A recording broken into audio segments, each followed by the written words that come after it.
A história de Ouro Preto você já conhece, mas o futuro dela poucos imaginam. Mas quem passou por aqui não só imagina, faz. Vamos conversar com quem vive a jornada da inovação, mostrando os acertos, os erros, os perrengues e também os aprendizados. E a cada episódio provamos que a inovação já é realidade. Quem sabe a próxima ideia não seja a sua.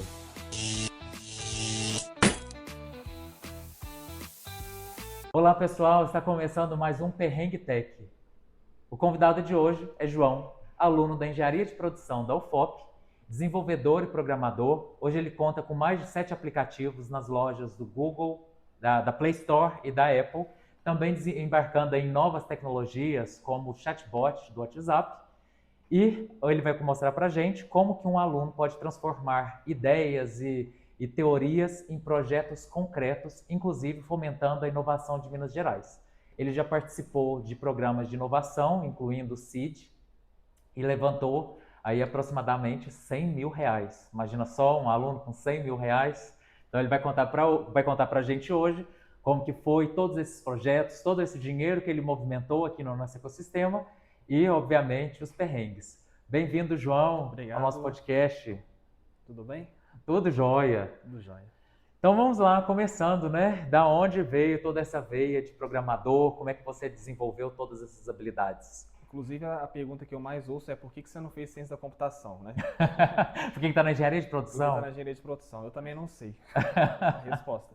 Só sei que eu cheguei aqui em 2019 na UFOP e o primeiro professor que eu comecei a fazer amizade foi o professor Cristiano, que você conhece bem, e ele sabe que ele mexe muito com tecnologia. Então, assim, eu tive o azar, tô brincando, a sorte, né, de ter conhecido o Cristiano, que me levou para esse lado de programação, de ciência de dados, né?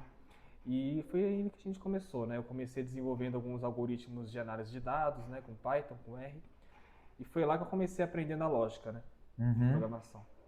E quando que você percebeu que essa programação que você aprendeu em sala de aula poderia de fato virar um produto? Tem uma diferença, né? Do conhecimento técnico de sala de aula e de quando a gente vai prototipar uma ideia. Tem muita diferença, porque os códigos que a gente fazia eram códigos puramente acadêmicos, de análise de dados internos aqui da faculdade, de dados de... No caso daquele projeto, era dados de assistência social que a gente mexia. Na época eu não vislumbrava muito comercializar aquilo, porque era só relatórios que a gente fazia, né?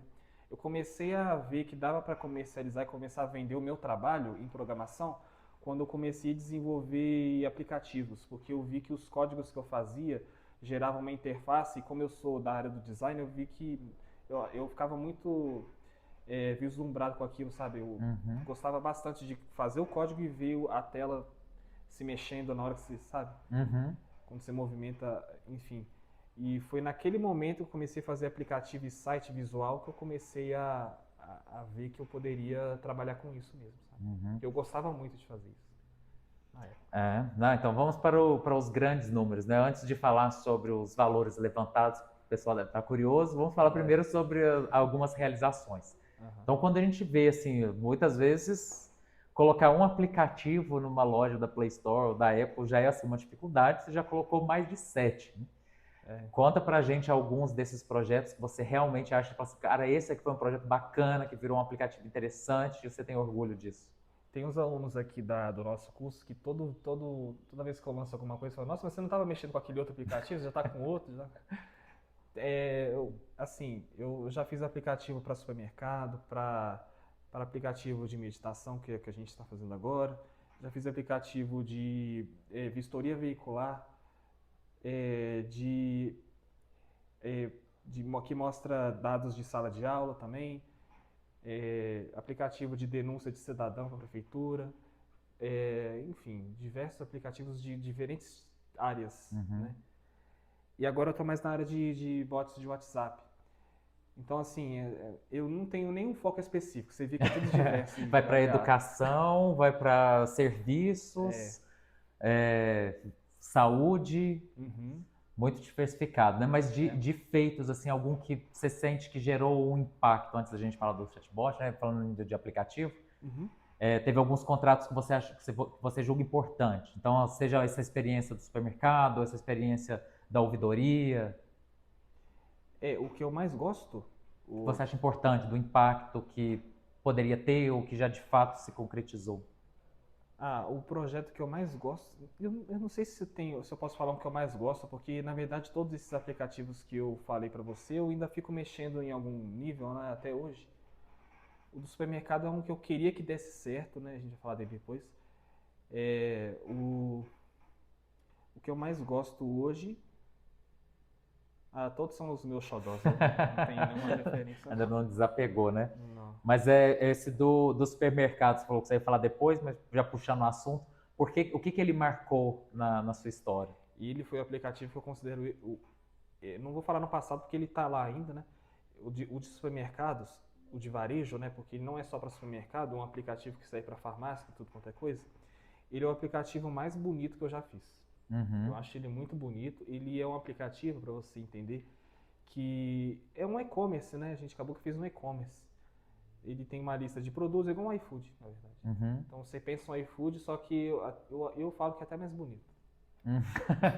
Eu orgulhoso do aplicativo que desenvolveu. Porque eu fiz ele voltado para dona de casa. Então, assim, eu fiz uns ornamentos, assim, fiz umas cores, uns tamanhos que eram próprios para as pessoas de mais idade. Então, isso que eu tenho muito orgulho disso também, sabe? Uhum.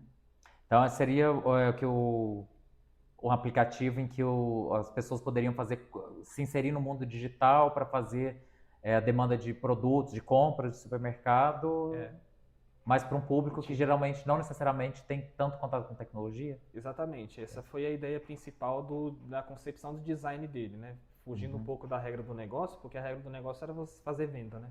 Uhum. E aí, nessa parte da regra do negócio, eu não tinha muito controle, mas a parte de design. E na parte de design, a minha premissa era fazer algo bem acessível Uhum. para as donas de casa, que era o nosso primeiro público na época. Bacana. E tinha um recurso muito bacana que era, que eu falo dele, que era uma página de receita e as pessoas faziam compra com base na receita. Então, tipo assim, tinha uma receita de bolo, a pessoa tinha um botão com fazer compras dessa receita. Clica, já preenchia o carrinho com todos os ingredientes daquela receita. Ah, que interessante. Legal, né? Então, Assim, a eu quero gente fazer um fez isso. bolo, pronto. Aí a gente tinha esse recurso também que era para as pessoas, né?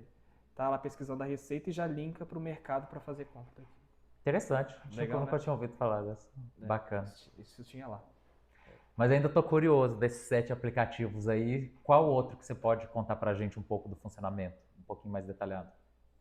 Tinha um aplicativo que eu fiz ano passado que era voltado para alunos aqui da faculdade, né? Que exibia o cardápio do restaurante e exibia as aulas que tinha em cada sala, Uhum. né? O foco era qual que era a minha sala, né? Esse que era o foco do aplicativo. E os alunos iam lá e acessavam. Esse não foi muito para frente, né? Mas esse aplicativo também considero muito bonito, muito, muito legal, muito funcional. Até porque eu mesmo usava ele. Eu fiz e eu mesmo ficava usando para ver qual que eram minhas aulas. É o primeiro beta tester. Teve um outro lá que era de vistoria veicular, né? O motorista do veículo ia lá e quando ele pegava um carro emprestado, né? Ele fazia toda uma vistoria lá e tal, e preenchia e alimentava um banco de dados para o gestor. Uhum. Também fazia algumas premissas de quanto que gastava de gasolina e tudo mais. Esse também foi bem legal. São tantos que a gente tem que ficar lembrando. Teve um que os outros são mais aplicativos que eu fiz, aplicativo que você tirava foto de um buraco na rua e fazia uma denúncia para o órgão público, por exemplo. Aplicativo de denúncias de problemas urbanos também era bem legal, bem funcional. E esse foi para frente? Muito, esse aí tá rodando até hoje. Porque isso é bacana pensar que tem um aluno que tem um aplicativo para uma prefeitura, que desenvolve, né, o aplicativo para uma prefeitura, É que isso. mostra que a universidade realmente está gerando algum impacto ali fora, né? Isso é bem legal mesmo. Isso eu tenho orgulho, eu fico mexendo nele até hoje, né? Os outros que eu citei, eu dei uma parada no suporte, mas isso eu continuo mexendo. Uhum. E você começou com os aplicativos, mas de 2019 para cá, as tecnologias foram mudando, você já está no chatbot. Isso, agora eu só mexo com bot. Aplicativo eu já dei uma paradinha, agora eu estou focado nessa parte de conversação, né? Uhum. Mas um problema que você atuou com o bot? O primeiro bot que eu fiz foi um que fazia pesquisas de opinião. Então, a gente tinha um pesquisador que ia lá com uma prancheta e ia lá fazendo pesquisas assim, qual que é a sua opinião sobre o tal produto e tal. Aí eu fiz um bot que fazia essa pesquisa, né? E aí os pesquisadores ficam só divulgando os QR Code do número, Uhum. né? Aí a lógica dele tem um banco de dados com as perguntas e é sequencial, né? Essa não tem IA, não. A pessoa tem uma pergunta, a gente manda a pergunta para o bot, para o número da pessoa, a pessoa responde e depois o bot vai para outro e assim vai. Aí vai alimentar um banco de dados e tem um site que faz um relatório disso. Bacana. Esse daí tá rodando até hoje, tá rodando em 2 cidades. Uhum. Eu acho que é do Espírito Santo, não tenho certeza. Porque essa parte eu só comercializei, né? Não tenho muito acesso. Mas esse bot já está com mais de 150 pesquisas feitas nele em um mês. Assim, eu acho que parece pouco, mas eu acho que é um bom número já. É interessante esse caminho que às vezes as pessoas vão ter uma ideia, desenvolver um produto, você está aí quase como uma fábrica de aplicativos e Eu me soluções considero uma fábrica de tecnológicas. software. Sim, né? Tem tanta coisinha, né? A gente faz. E esses produtos diversos, assim, deve ter mudado algo em você, né? Que era isso, eu sabia desenvolver e programar, chegou um momento, desenvolvi aplicativos e outras soluções tecnológicas, e tem uma diferença entre esses produtos que a gente desenvolve, né, do dia a dia, produtos mais tradicionais, ainda que tecnológicos, de produtos que são mais inovadores, que estão no ecossistema de inovação. E você também já permeou esse caminho da inovação. Como que foi né, andar entre produtos tradicionais, ainda que tecnológicos, e produtos mais inovadores? Assim, eu faço as duas coisas ao mesmo tempo, porque assim, eu preciso botar o pão na minha mesa. Então, assim, Uhum. eu ainda comercializo coisas tradicionais, eu ainda produzo coisas tradicionais, porque eu sei que eu vou ter cliente para aquilo. Uhum. Então, eu reservo parte do meu dia para desenvolver coisas que todo mundo vai usar e ter, né? Falo assim, de clientes que me contratam para fazer software. Então, eu ainda faço aplicativos, porque eu sei que eu vou conseguir vendê-lo. E há partes que são mais ousadas, tipo assim, questão de fazer um bot de processamento com IA, por exemplo, que são coisas assim que está tendo muito, mas que as pessoas ainda, os comerciantes ainda ficam, mas eu prefiro um aplicativo, eu prefiro um site ainda, que eu consigo ver e tal. Eu reservo parte do meu dia para essas coisas mais inovadoras. Mas assim, a pergunta foi. Que você transitou, né, nesse mundo ainda que sempre dentro da tecnologia, tem produtos mais tradicionais e produtos mais Os que são inovadores. mais inovadores eu sempre faço, né? Eu costumo fazer assim, sempre reservando parte do meu dia menor, sabe? Uhum. Hoje em dia eu faço as coisas mais ortodoxas na parte assim, no final do meu dia, que eu vou lá e fico testando coisa nova, sabe? Uhum. E a sua experiência no mundo da inovação, vamos falar, né, desse outro grande feito seu, de ter participado do CID-MG e recebeu um valor muito importante, levando projetos da UFOP, concorrendo com outras ideias de Minas Gerais, e recebeu um dinheiro na conta aí que a galera quase cai de costa quando eu conto em sala de aula, né? Quando o estudante, né? O CID é muito legal. Eu acho que é uma iniciativa que o Estado tem que é muito importante, sabe? A gente tem vários programas de inovação aqui em Minas, né? Eu acho que Minas é um dos estados que mais tem programas de inovação. A gente tem o CID, tem o Compete, tem vários outros, né? Também tem o HubGov também, da FAPEMIG. Então a gente tem vários projetos de fomento ao empreendedorismo aqui. E eu tive o privilégio de ser aprovado nesse do CID, foi em 2023, né? E sim, teve esse investimento por parte do Estado na minha empresa, né, de cerca de 100 mil, que a gente utilizou para desenvolver solução, e essa solução era própria para o órgão público que a gente foi eleito para ajudar. E foi isso, a gente teve essa missão, esse desafio de desenvolver de desenvolver ferramentas que digitalizassem o órgão público. Uhum. Né? Quando a gente fala assim, quando eu falo em sala de aula, assim, gente, tem um aluno aqui da produção, colega de vocês, que recebeu 100 mil reais. Primeiro eles arregalam o olho, o segundo eles acham que assim, nossa, pôs no bolso o dinheiro e foi curtir as festas. Isso aí. E o terceiro eles falam assim, nossa, mas assim, qual a contrapartida, né? O que ele teve que fazer? E eu sempre falo assim, não, é um dinheiro sem contrapartida, porque como são ideias, igual você falou, né? O CID-MG, né? São ideias que estão seed, é semente ainda, é um capital semente, são ideias que precisam de um estímulo. E quando a gente entra nessa área de inovação, o governo ele vai incentivar para que um dia várias ideias que têm muitos riscos e que geralmente os investidores não vão querer arcar com esse risco, então é terceirizado um pouco realmente para os governos, né? E o governo ele tem esse papel de fomentar a inovação, então realmente, igual você citou alguns desses editais, é muito dinheiro que se coloca para apostar nas ideias. Então sempre, se você é um estudante, você tem uma ideia e acha que precisa de, né, que se é o que falta é o dinheiro, não, esse não vai ser um problema, né? Se você tiver realmente Se uma você tiver a ideia e um capacidade potencial, né? técnica e a ideia, a boa ideia, a iniciativa, você consegue sim, ainda mais estando aqui, né, nessa parte de Minas, mas assim, todos os estados acaba que tem alguma coisinha nesse sentido, né? No caso do CID, a aposta deles, e eu acredito que foi bem sucedida, foi investir nas empresas que propusessem soluções para economia nos órgãos públicos, entendeu? Então, assim, eu enxergo que esse investimento que eles fizeram, assim, eles esperam, né, que tenha um retorno sobre aquilo, sabe? Porque a economia que se tem digitalizando órgãos públicos é muito grande, talvez até maior do que o investimento que eles fizeram, né, nessas empresas. Mas é isso, mas ainda assim é um risco, né? Mas Dos ainda é 10 um risco. projetos, não todos vão vingar, mas é isso, às vezes tem um que vai conseguir pagar todo o investimento dos Muitos outros 10, né? vingam, mas muitos não vingam também, e é a aposta que o Estado faz, né?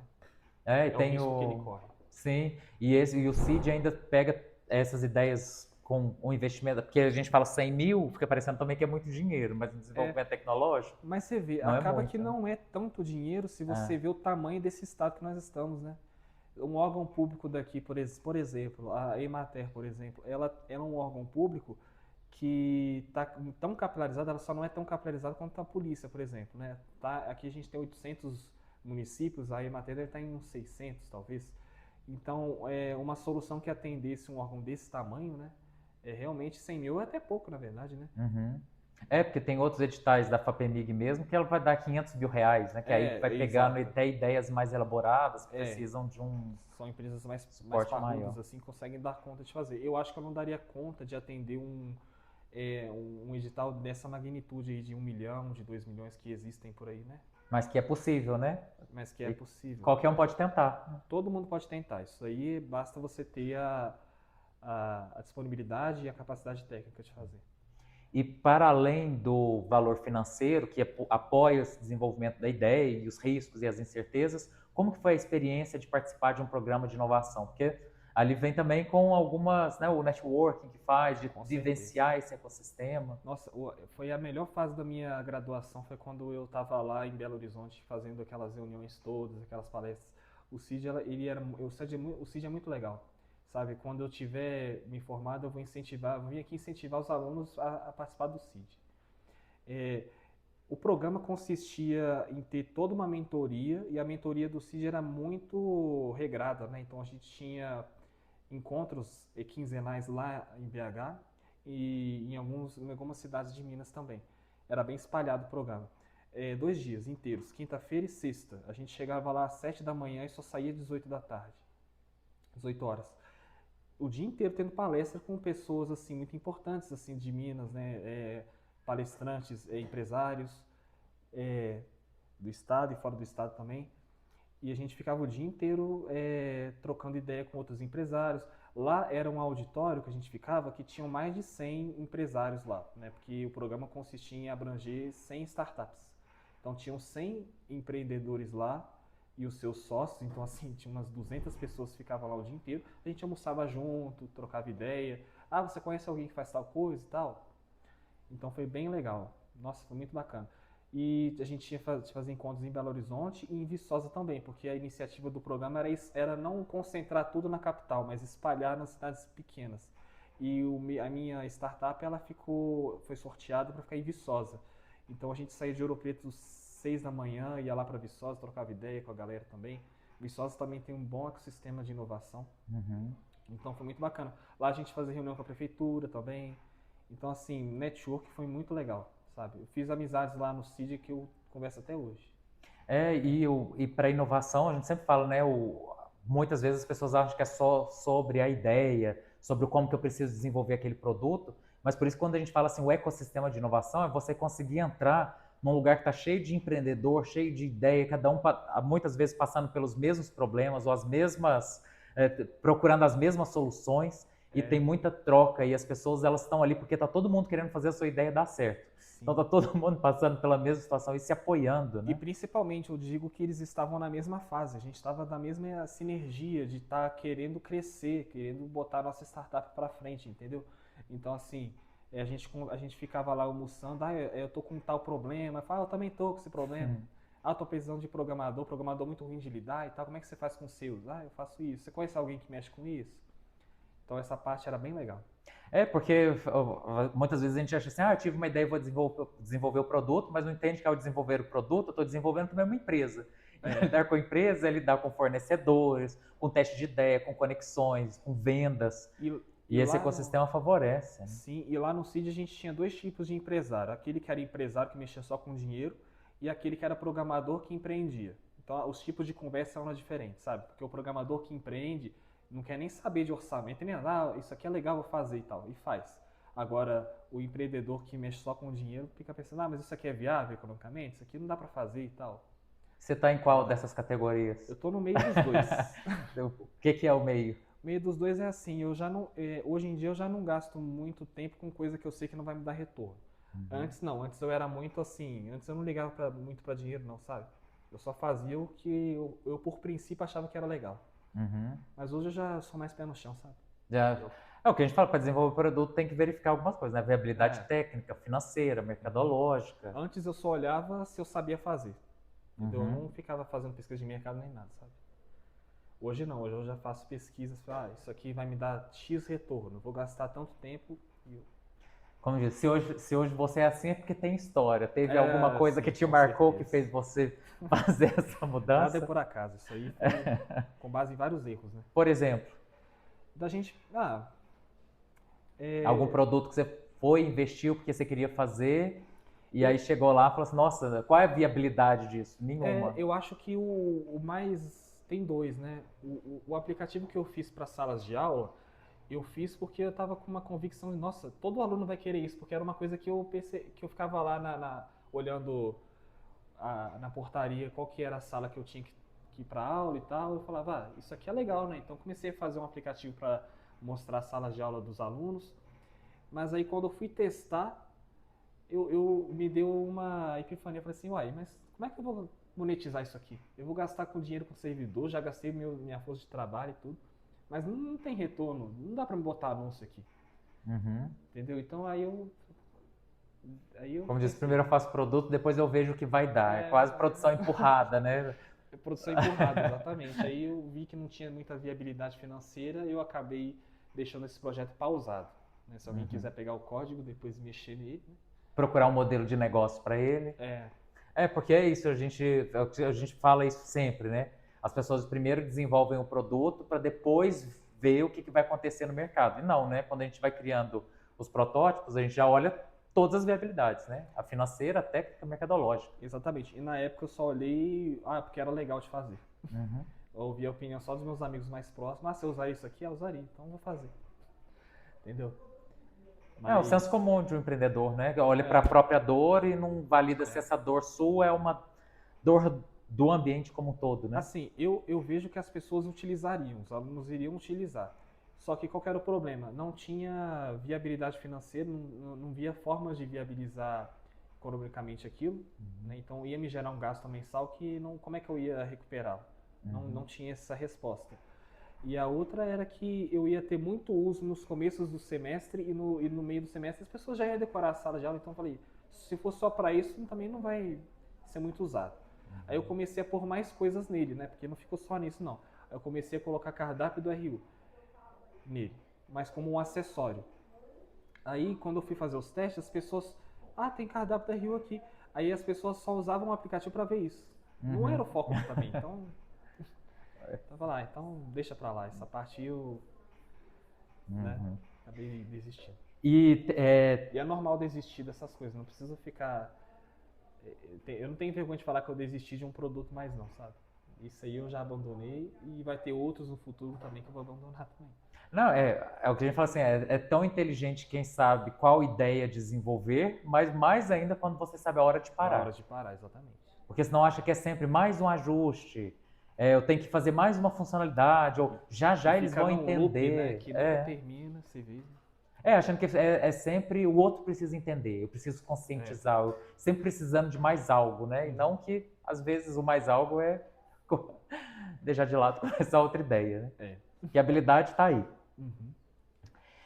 E desse incentivo que você recebeu de quase 100 mil reais, o que você fez desse projeto, desse dinheiro, o que você investiu, os aprendizados, o que isso gerou depois, ao fim desse programa? Isso se multiplicou esse dinheiro? Eu, enfim, eu acho que se multiplicou sim. Não diretamente, indiretamente. Mas pelo network que a gente fez, pelo conhecimento, a gente acabou que teve coisas que vieram depois que eu posso dizer que foi por causa desse programa. Por exemplo? Olha, lá durante as palestras eu fui conversando com vários empreendedores que hoje eu atendo como meu cliente, entende? Uhum, Então hoje eu trabalho atendendo esses clientes, né? Porque eu estava no programa. sim. Então eu contabilizo como um retorno. Uhum, Aí você perguntou o que eu fiz com o investimento desse programa. A gente investiu muito, até por filosofia minha mesmo, nos alunos. Então a maior parte desse recurso a gente contratou alunos, né, para fazer a solução para o governo. isso é muito interessante, né, de pensar que é, com as limitações de recursos que as universidades têm, nem sempre tem É, projeto e bolsa para todo mundo. Aí tem um aluno que conseguiu submeter um projeto, angariar um recurso e ainda dar bolsa para outros alunos, né? aham. Era mais nessa filosofia mesmo, porque a gente teve tantos cortes de bolsa, né? Que quando a gente chegava lá no instituto e oferecia bolsas, as pessoas vinham procurar a gente mesmo, né? E eram bons programadores porque a gente fazia seleção também, não era só pegar aluno, não, a gente fazia entrevistava, né? Eu entrevistei umas 15 pessoas para selecionar 5, eu acho, na época. Então a gente fazia provas de conceito também, para ver se a pessoa sabia fazer e Já se testou enquanto gestor de uma, aham. de uma equipe? Fazer entrevista é um saco, tá? Nossa, eu ficava o dia inteiro, 2 dias fazendo entrevista assim, com as pessoas. Eu fazia entrevista aqui no própria cantina mesmo. E o que mudou da sua percepção sobre o mercado, dessa experiência de que agora você era responsável por outras pessoas, você tinha um projeto sendo financiado? Qual foi um aprendizado que você teve dessa experiência? Eu aprendi a fazer gestão de pessoas, né? Porque eu vi que eu não sabia fazer gestão de pessoas. Para mim, a maior. Começava desde o começo, assim. Começava desde o começo, não. Começava desde o princípio de ter que fazer entrevista. Eu não sabia as perguntas que eu tinha que fazer para os entrevistados. Então eu chegava lá e ficava batendo papo mesmo, né? É, São meus colegas de com meus curso, meus colegas de colegas da UFOP. curso. Aí eu ficava conversando assim, como é que tá as suas notas e tal. Aí depois, na 10ª entrevista, que eu falei, não, peraí, eu tenho que ver os códigos deles funcionando. Então eu comecei a perceber que eu tinha que fazer uma prova técnica. Uhum, Aí eu falava, me mostra um código de um produto, de alguma coisa que você fez no seu curso. uhum. Geralmente eu entrevistava a gente de ciência de computação. Não que isso diga alguma coisa, né? Mas é porque eles ficam lidando com códigos mais do que quem é engenheiro, né? Então eu falava assim, me mostra um algoritmo que você fez. Aí que eu comecei a ver que eu tinha que fazer prova técnica e tal. Agora, essa é a primeira coisa que eu aprendi. Durante a gestão de equipes, eu tive que aprender organização de tarefas também. Botar prazos, método Scrum, essas coisas também que eu aprendi na marra. Não dá para deixar funcionário solto. Eu não posso botar uma equipe de 5 alunos e deixar eles, vocês mesmos façam a gestão, preciso de tal produto até final do mês. Não dá para fazer isso.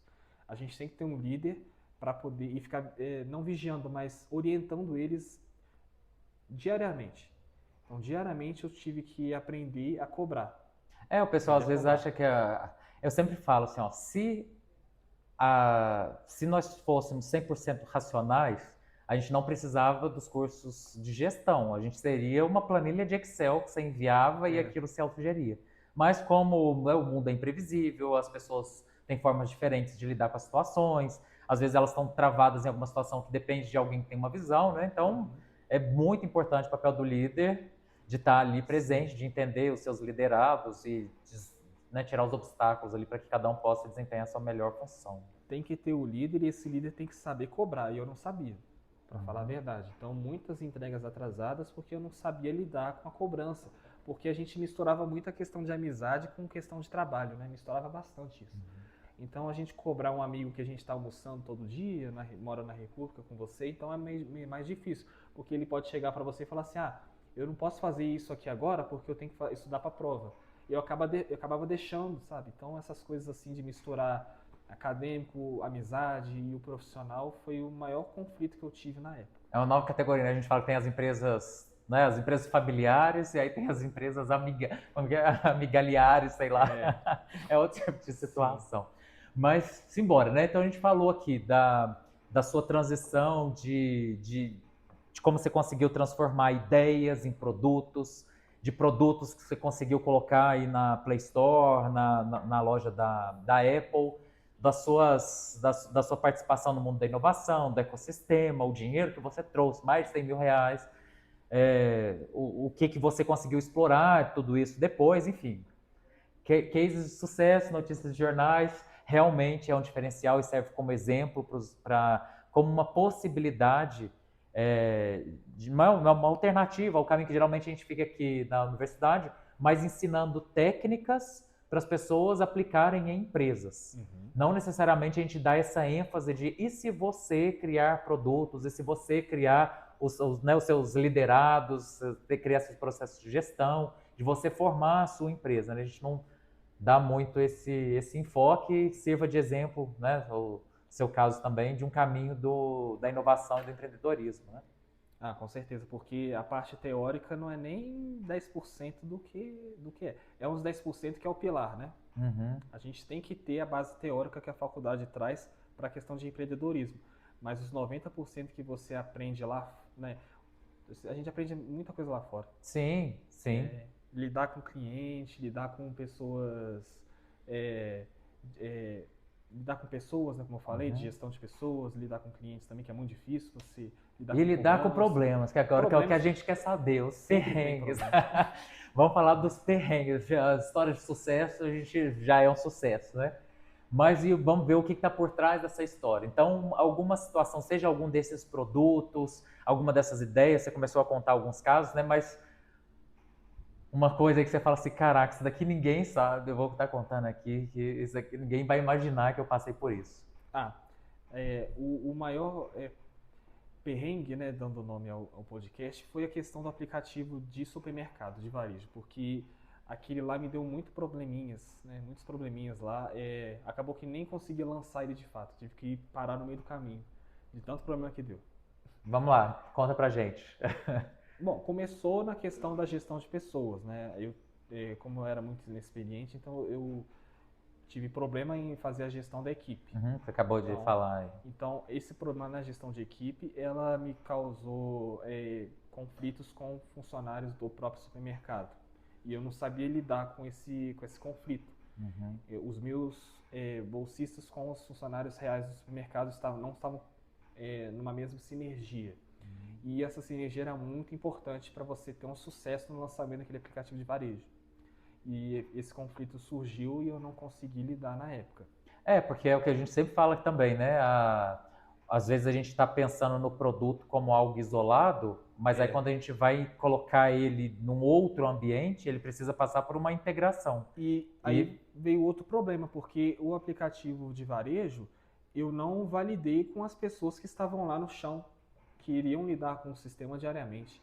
Então, quando a gente estava lá colocando a implementação dele, a gente foi ver várias coisinhas que surgiram lá, tipo assim, o funcionário não sabia, esse botão está muito pequeno, isso aqui, como é que eu vou saber que o produto foi vendido?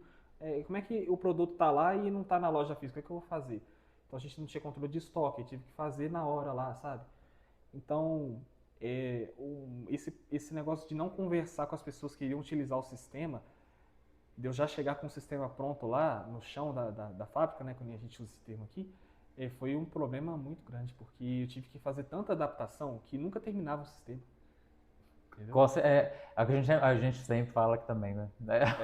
Eu não validei a hipótese com você. Isso, Aprendi. exatamente. Quando a gente pega novos produtos, não é sobre desenvolver o produto, né? A gente desenvolve aquilo que a gente tem certeza. Aí por isso que vem o Lean, né? O Lean Startup vem também do Lean Manufacturing, que é evitar esses desperdícios. E alguns dos desperdícios são retrabalho. Então muitas vezes a gente faz só com a nossa cabeça, né? Quase com o que eu acho que seria interessante e muitas vezes não pensa nas integrações. E aí fala assim, não, mas o produto está aqui, o problema é de quem quer comprar. A gente fala assim, não, o problema é do desenvolvedor, de quem está criando um novo produto. Ele tem que pensar não só nessa viabilidade técnica, mas também em toda a integração, né? Sim, exatamente. Olha aí. Tocando o celular aqui no meio. E essa integração, ela de fato, ela pode acabar com o produto. Porque se você tem um produto perfeito, mas ele só é perfeito em laboratório ou num protótipo, então qual é o valor dele se ele não se integra no sistema real? Exatamente.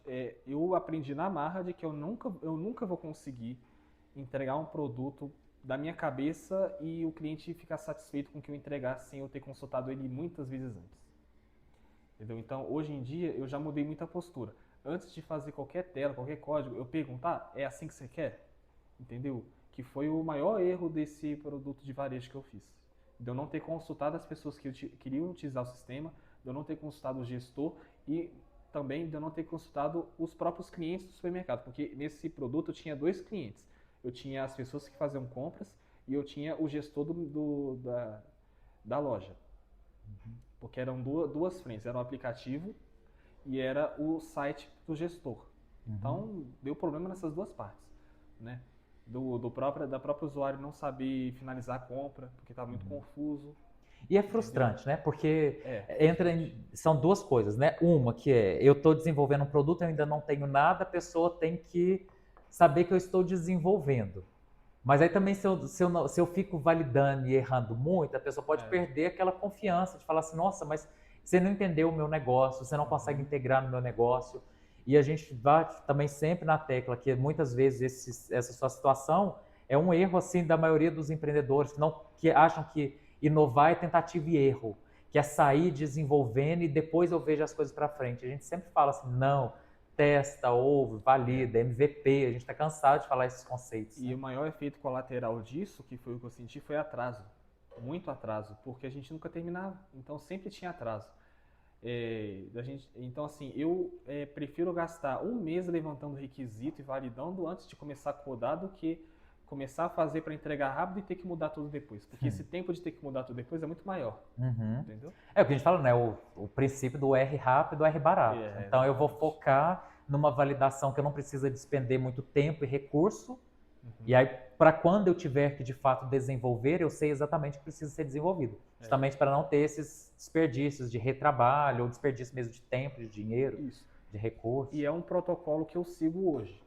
Assim, eu não faço mais, eu não codo mais nada sem validar, sem validar com a pessoa que vai usar.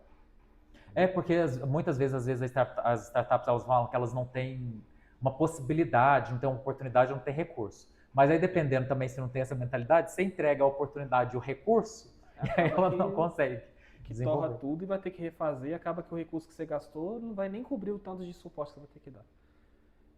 Exatamente. E hoje em dia eu tenho cliente meu que eu falo assim, ele pede para mim assim, ô João, faz uma telinha que cobra um texto do usuário ao tirar foto. Aí eu falo assim, desenha essa tela para mim no papel, a caixinha, o texto, o botãozinho, desenha no papel para mim e me manda que eu faço, entendeu? Até no papel serve para mim. É o que a gente vai falando, né? Criar a gestão ágil, a gestão de desenvolvimento de produto, quando a gente fala de Lean Startup, são todos esses aprendizados, né? Não é porque eu estou gerindo algo novo, que fica... é gestão de inovação. Se eu estou lidando com criatividade, então não tem como gerir. Sim, tem como gerir, tem como colocar num processo para evitar frustrações dos dois lados, né? Exatamente. E entrava esse conflito, então o problema desse aplicativo de varejo foi esse, de não ter validado a hipótese, e o outro problema foi meu pessoal de gestão, que eu não sabia lidar com esses conflitos, que esses conflitos vieram tudo uma bola de neve. Então era erro no sistema, com erro de sinergia de equipe, enfim. Ao mesmo tempo. Um emaranhado de desgraça. Ah, nesse tópico de inovação e desenvolvimento tecnológico, para a gente chegando aqui dos aprendizados, né? De tudo que você viveu nessa parte de inovação e desenvolvimento de tecnologia, pensando que quem está ouvindo a gente pode seguir nesse caminho também. Qual foi o seu maior aprendizado que você falou assim, olha, siga esse caminho, não passe pelos mesmos erros? Você fala de juntando todas as experiências que eu tive? Mais voltado para essa área da tecnologia, de desenvolvimento de tecnologia, na inovação. Bom, acredito que tem muitas pessoas que programam que estejam ouvindo a gente agora e a maior dica que eu dou para você que está programando, para você que quer empreender na área de tecnologia, porque você empreender na área de tecnologia né, você não precisa programar também, né? Você pode só ter a sua ideia e arrumar alguém que esteja na mesma sinergia que você. Mas a maior dica é essa, é você não perder tempo corrigindo coisas que você já fez, sabe? Esse retrabalho, tentem minimizar ao máximo esse negócio de retrabalho, que é o retrabalho causado por falta de organização sua própria, né?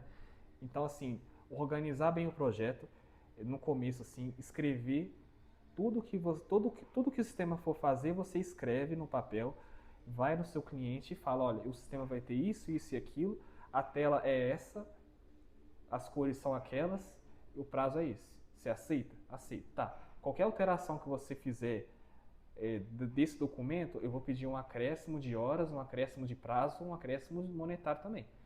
Então, assim, sempre documentar as coisas e nunca ficar, mas isso aqui seria legal de colocar, assim, por convicção própria. Assim. Porque se eu fosse seguir como programador minha convicção própria, eu ia andar de nave espacial aqui, entendeu? Eu ia fazer tudo e...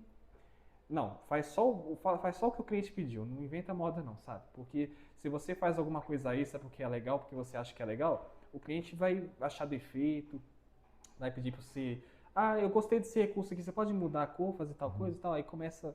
os problemas dos projetos, porque projetos nunca acabam, né? Nunca a gente pode, sempre tem como continuar. E eu fazia muito isso, eu falava assim, eu vou colocar um reconhecimento de voz aqui porque eu acho legal, por minha convicção própria, mas aí eu chegava pro cliente, ele gostava, adorava, legal, você pode botar isso em outra tela também? Aí ficava o negócio, então, fazer só o que o cliente pediu. E o que a gente fala assim, muito mais do que às vezes oferecer muitas funcionalidades, é de fato encontrar proposta de valor, porque se eu tenho algo que realmente atende e muito bem a dor do cliente, eu não preciso de tantas outras funcionalidades, porque eu já fiz aquilo que é básico e que agrega valor. E hoje eu sigo muito isso, eu faço só o que o cliente pediu para poder atender o que ele pediu. Se as coisas que eu julgo serem importantes assim, de ter, eu ofereço depois que eu entreguei. Mas o cliente tem sempre razão? Não, nem sempre, tá? Pois é, ainda tem isso. Nem sempre. Às vezes tem coisas que eles pedem que não tem condições de atender. Ainda mais essa parte de tecnologia, assim. Porque a gente fala assim, porque às vezes é legal também na ideia, mas aí na prática ele pode falar assim, mas não foi bem isso que eu queria, ou não é, se fosse assim eu também não... E os empresários, eles têm a péssima mania de achar que é fácil de fazer as coisas. É só botar um botãozinho aqui, é só tirar ali, botar... Né? Às vezes não é fácil de fazer. E você falou aí por algumas dicas, né, por onde começar ou como evitar, mas e o seu maior aprendizado enquanto empreendedor agora, empresário, fábrica de software? Meu maior aprendizado foi saber conversar, porque a pessoa, sei lá, eu me considero uma pessoa tímida. Eu me considero tímido hoje, mas em 2019, quando eu entrei na faculdade, era 1000 vezes pior. Não sabia conversar, não sabia me expressar. E durante o processo de eu criar minha empresa, eu sofri muito isso. E o maior exemplo que eu tenho disso foi quando eu estava fazendo o pitch da minha empresa. Eu estava lá em Viçosa, né, fazendo o pitch da empresa. A gente tinha, acho que 2 minutos, o exercício era esse. Tinha uma plateia de empreendedores me ouvindo, cerca de 10 empreendedores de Viçosa me ouvindo. Estava lá explicando a minha empresa. Quando eu terminei, um cara do ramo de transporte chegou para mim, olhou para mim e falou assim, cara, eu não entendi nada do que você falou. Entendeu nada. E ficou me enchendo o saco, falou, cara, me explica melhor isso aí e tal. Aí eu falei, Cara, eu preciso Eu acabei de mudar falar, isso. né? Eu acabei de falar. Eu acabei de falar. Mas aí, o que que ele falou pra mim depois, ele me esculachou lá durante, mas depois no Coffee Break a gente vai, né, passando pano, assim. Ah, É porque você fala muito com linguagem de programador. Você tem que saber falar com uma linguagem que eu, empresário, entenda.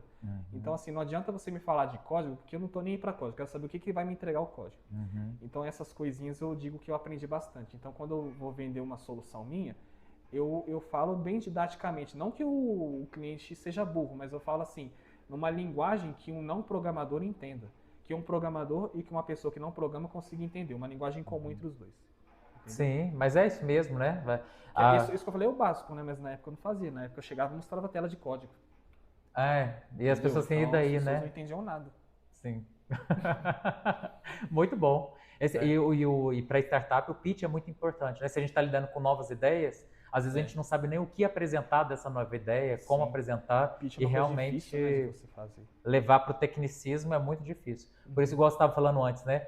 Quando a gente vai validar com o usuário, com o cliente, ele mesmo já vai dizendo aquilo que brilha os olhos, aquilo que é importante, porque tem um monte de coisa que às vezes a gente acha que faz sentido e nem faz, e a gente está lá achando que é É. legal, né? E às vezes é uma palavrinha que era uma coisa às vezes até fácil de fazer e que alguém vai de fato ver O valor. programador ele é muito soberbo. Ele acha que ele sabe tudo, que ele só chega lá e pronto, todo mundo vai usar, vai ser muito inovador e não é isso. O empresário que está lá lidando com aquela função todo dia durante anos, ele sabe 1 milhão de vezes mais do que você. Uhum. Então, assim, sentar e ouvir e fazer o que ele pede.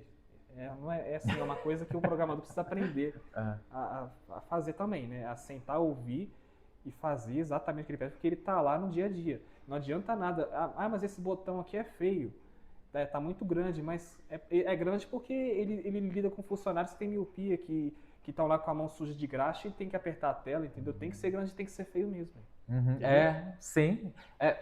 Mas funcional. Tem que Tem ser que ser funcional. funcional. É. E é o que a gente fala, inovação é feita a quatro mãos, né? Então, É. você, obviamente, que cabe à startup também a buscar, levantar, entender essas situações do real, e cabe também, né, a quem está, o fornecedor ali, a colaborar para dizer o que é importante para ele. Uhum. E ao passar do tempo no projeto, é como se um começasse a entender o mundo do outro. E aí vocês É. conseguem co-criar uma nova realidade. E aí, de fato, ela vai ser efetiva. Uhum. Com certeza. Ok, então é o seguinte, estamos chegando aqui para o momento final, que é uma sketch que a gente faz, que chama Na Lata ou Nada. Então você vai falar a primeira coisa que vier na sua cabeça, são respostas mais rápidas para um monte de perguntinha que a gente vai fazer. Tá. Não vim preparado não, né? É assim que é bom. Então vamos lá, empreendedor nunca nem sempre está preparado, né? Nunca tá, né? Um erro que te ensinou muito. Um erro que me ensinou muito. Respostas curtas, né? Vestimenta. Uhum. Chegar numa sala de reunião mal vestido. Aí eu percebi que eu tenho que ter postura também, né? Dá um exemplo mais concreto, acho que aí tem história também. Lá em BH eu fui para uma reunião num prédio gigantesco. Não vou citar nomes nem nada, né? Cheguei num prédio gigantesco lá de bermuda. Numa sala, numa mesão assim, com vários executivos. E assim, eu fiquei muito envergonhado naquele dia. Ainda bem que a gente estava numa mesa, que o pessoal não viu que eu tava de bermuda, né? Então, assim, aí eu esperei todo mundo sair da sala para poder sair, né? Aí você estava lá reforçando o clichê de startup, que startup é quem anda de bermuda e havaiana. Mas assim, até que ponto, né? Eu acho que não pode seguir tanto isso, Não, não. eu tô zoando. É. Tô zoando, não. Você tem que se adequar, você tem que conversar com o ambiente que você tá, né? Você tem que Dá uma credibilidade, né? passar credibilidade. As pessoas não iam acreditar no que eu tô falando se eu tivesse todo esculambado como é que eu tava lá na época. Uhum. Um acerto que fez a diferença. Um acerto que fez a diferença. Isso. É difícil achar um acerto que fez a diferença. Ou Será alguns. que teve? É só o perrengue. Até hoje tá no perrengue. Não, sai até dessa. hoje tem, né? Um acerto que fez a diferença. Eu acho que eu achei um produto ideal agora, que é a questão de bots, porque eu consegui entregar um robô de WhatsApp recentemente que está funcionando. Então, assim, esse aprendizado que eu tive fazendo robôs é um acerto que eu acho que eu vou seguir nesse caminho aí. próximo ano. Você pivotou a tecnologia, né? Você era de aplicativos mobile e foi E sabe por para que deu o certo? Eu bot. acho que nesse produto de bot está dando certo porque antes de começar a fazer, eu fiz o dever de casa. Eu acho que eu comecei a levantar requisito, perguntei mil e uma coisas para a pessoa que me pediu esse bot antes de fazer. Aí eu fiz, provou de primeira e já está no outro, já está em outro. Vê a diferença, né? De quando eu comecei a jornada de desenvolver novos produtos e de É. agora, né? Uhum. E essa, já que você falou dessa mudança de tecnologia, porque isso é pivotar também, né? Você estava focado em uma expertise e foi para outra. Uhum. O que aconteceu nesse bot que agora é algo que você está se dedicando mais, você está orgulhoso dos produtos e, né, até dando menos assistência para alguns O aplicativos? que aconteceu? O que você encontrou aí nesses bots? Né? Já que foi um acerto que você está citando, né? Olha, uma coisa que eu percebi é que os aplicativos que eu estava fazendo, dava para tudo que eu fazia nos aplicativos, dava para fazer num bot de mensageiro, pode ser Telegram ou WhatsApp. Só que com a vantagem que você não precisa fazer interface, e interface é uma coisa que gera muita pedido de revisão. Uhum. Então a gente faz uma interface e o cliente vê a interface, mas eu não gostei dessa posição aqui e tal, então isso dava muito trabalho. Bot não tem esse problema, entendeu? Começa por aí. Uhum. E a facilidade, você não precisa fazer conta, e-mail, senha, precisa ficar instalando, não precisa, da minha parte, precisa ficar publicando aplicativos, tá? Só jogar, botar no ar e pronto. Então é os dois ganhos, né? Seja a experiência do usuário, da facilidade, da usabilidade, da É, escalabilidade e da sua, do tempo que você dedica para entregar a mesma eu solução, né? gasto mais tempo com lógica do que com interface. E para mim isso é bom porque gera menos pedido de revisões, Uhum. né? É, enfim. E também a vantagem, todo mundo tem WhatsApp, então a abrangência de um robô é muito mais rápida e fácil de se impregnar do que um Uhum. aplicativo. De não ter que baixar um aplicativo, né? É, Isso é interessante, porque assim, ó, é igual você acabou de citar, né? O mesmo problema ele pode ser solucionado com tecnologias diferentes. exatamente. Uma coisa não exclui a outra. Eu Uhum. tenho algumas soluções que tem aplicativo, tem bot também. São duas plataformas diferentes, entendeu? Uhum. É igual televisão e streaming, são duas coisas diferentes. Uma não vai acabar com a outra a princípio, né? Uhum. Mas se complementam. Sim. Mas eu gosto muito de fazer bot. Mas tem algumas que trazem mais, tem um ganha-ganha mais Eu presente, acho que o né? retorno financeiro de fazer um robô é maior do que de um aplicativo hoje em dia. Uhum. Mas tem clientes que pedem as duas coisas, aí eu faço. Sim. Qual que foi o seu maior apoio nessa jornada? Meu maior apoio foi dos meus colegas de curso, né? Porque muitos dos meus sócios eu conheci aqui na faculdade, né? Então esse apoio emocional e técnico que eu tive aqui foi muito importante. Uhum. Tá vendo a graduação ao extremo, né? É, É amizade, é produto, é contato. a gente sair de uma aula e viajar para BH para fazer reunião era muito legal, sabe? Aham. Com um colega um colega, mas a gente fazia muito isso, a gente intercalava a aula com reunião de cliente, sabe? Uhum. É legal. Funcionava até a gestão, né? Tava ali o dia Uhum, inteiro. é. Nos intervalos das aulas que a gente fazia reunião.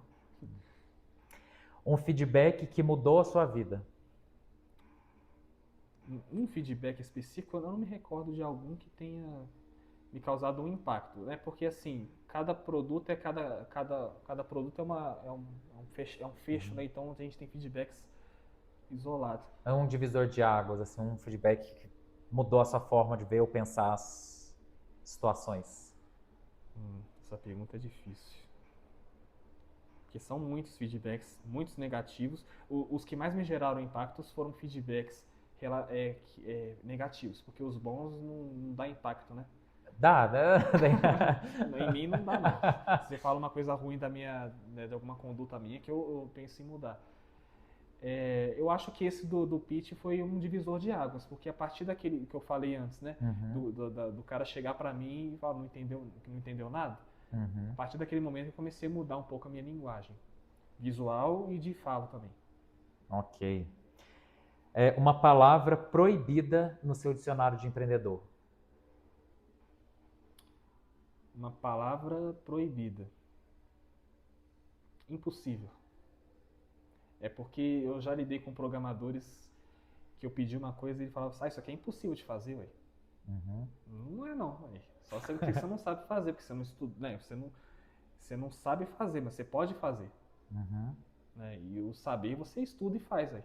No mundo digital tudo pode. No mundo digital tudo pode, sabe? Ainda mais coisas assim do nosso cotidiano de design, de UX design também. Falar que é uma coisa impossível, essa palavra não existe pra mim, não. Bom Pode ser saber. difícil. Tem gente que confunde difícil com impossível. Aí os programadores que eu lidava confundiam muito essas duas palavras, né? As coisas podem ser difíceis, mas possíveis, né? Exatamente. Uma frase ou um mantra que você repete para te dar uma motivação ou quando você está passando alguma situação inesperada? Quero me aposentar logo. Eu vi falando isso pra você. Ai, Quero parar nos 40 anos. Nossa, Tô nos brincando. 40 a gente conversa de novo. Você vai ver onde você Nos vai querer 40 a parar. gente faz outro podcast aqui, né? Tô brincando, mas essa questão de eu pensar muito no meu futuro é uma coisa que me guia no presente. Assim, eu quero ter muito. É porque empresário empreendedor tem muita insegurança, né? De você consegue muito dinheiro num mês e pouco no outro. Então, assim, o mantra que eu sigo eu sempre ter segurança no futuro. Segurança no futuro. Então, eu trabalho hoje para ter segurança no futuro. Financeira, de estabilidade com as pessoas que trabalham comigo também. Entendeu? E a última pergunta aqui, se você pudesse resumir a sua trajetória em uma palavra, qual seria? Acho que insistência, né? Insistência. Foi muito insistente com as coisas. Às vezes, insistência pode ser uma palavra ruim, porque a gente tem que saber a hora de parar. Mas eu acho que no caso do contexto de empreendedorismo, insistência é muito importante. E eu tô empreendendo já tem 5 anos já, então eu acho que é muita insistência, porque se eu tivesse desistido no primeiro não, né? Que teve muitos também, muita falta de educação, muitas coisas que desmotivam a gente assim também por parte das pessoas, aí se não fosse a insistência minha e dos sócios também, né? Ok, João. Então, muito obrigado pelo seu relato. Sempre De falo, sempre falo o quão importante, né, um aluno que consegue aproveitar a jornada na universidade. Se aproveitou, acho que a universidade é o máximo, igual você contou, seja das pessoas que você conheceu ao longo da sua graduação, que te ajudou a criar empresas e produtos, seja de aproveitar a multidisciplinaridade da universidade, de contratar, né, de conversar com pessoas de outros Eu cursos do seu suguei até projeto. a gota do suco dessa Aqui- faculdade.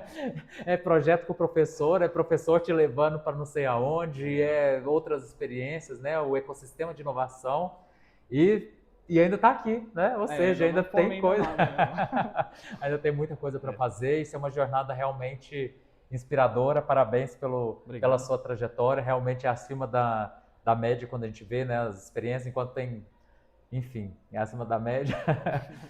Mas é isso, muito obrigado. De nada. E é isso, pessoal. Se você acha que a inovação é fácil, aguarde até o próximo perrengue. Nos vemos em breve. Até mais. Olá, pessoal. Essa semana a gente conversou com o João, então vamos falar aqui sobre alguns aprendizados. Primeiramente, né, que história incrível. Você, enquanto aluno de graduação, o quanto que você pode transcender simplesmente a sala de aula, né? A sala de aula é importante, como ele bem reforçou, a gente dá toda a base, a forma de pensar e abstrair questões do mundo, mas, no final das contas, a responsabilidade do próprio caminho é de vocês. E a possibilidade de você empreender é uma alternativa a esse processo que geralmente a gente que a gente mais conhece, que é eu vou abstrair sobre as ferramentas, as tecnologias, as ideias para aplicar em alguma empresa. Sendo que, e se eu seguir o meu caminho e aplicar essas ideias, essas técnicas, né, para o meu próprio negócio? Então, é uma caminhada possível, não tão óbvia, cheia de desafios também, mas um caminho possível. E o segundo aprendizado, a gente vê como que a tecnologia, principalmente se a gente está falando de um mundo digital, ela está em constante transformação. E como que muitas vezes a gente pode encontrar uma mesma solução, mas usar tecnologias diferentes. Então, quando ele fala que o mesmo produto pode ser utilizado via aplicativo ou via chatbot, sendo que tem algumas que podem trazer mais ganha-ganha. Ela é mais fácil de gerir, ela dá menos retrabalho, eu consigo ir direto ao ponto, atingir alguns públicos, ela é mais rápida, né? E, ao mesmo tempo, ela cumpre com seu propósito de escalabilidade, de adesão dos clientes, né? De um retorno mais eficaz. Então, muitas vezes a gente se pergunta, né? Será que eu estou utilizando a tecnologia correta para resolver o meu problema? Porque pode ser que tenha outra tecnologia que atinja esse problema de forma mais eficaz e mais rápida, ou às vezes mais barata. Porque muitas vezes a gente associa inovação com tecnologia, e sim, é uma correlação interessante, mas não é porque eu quero inovar que eu preciso usar de tecnologia. Muitas vezes a gente pode trazer tecnologias que não são aderentes aos nossos problemas. E por fim, um terceiro ponto importante aqui a destacar é o acreditar nesse potencial da força da inovação, do ecossistema de inovação mineiro. Então, como foi citado aqui, olha só quantas chamadas, quantos editais podem apoiar suas ideias. Então, muitas vezes a gente fala, eu não tenho dinheiro, eu não tenho um espaço para desenvolver a minha ideia. Mas é por isso que tem esses incentivos governamentais, que o governo ele entende a potência da inovação, de criar novas tecnologias, de criar novos mercados, de formar novos empreendedores, novos negócios, novas empresas. Então, esse incentivo é um estímulo para a gente gerar esse ecossistema mineiro. Então, se você tem alguma ideia e ela ainda está no papel, procure meios de tirá-la do papel, de transformar isso num projeto. Você pode submeter ela em algum desses editais. A gente citou aqui o CID-MG, o Compete Minas, tem o Inovativa. São várias iniciativas que podem alavancar o seu negócio e muitas vezes ainda trazer um aporte para o seu desenvolvimento tecnológico. Então embarque nessa jornada e até breve. Já tinha uma edição de Fogos da Bertani nas bancas e eu falei, eu vou estar na Fogos da Bertani, eu vou estar em todas as bancas, eu vou conseguir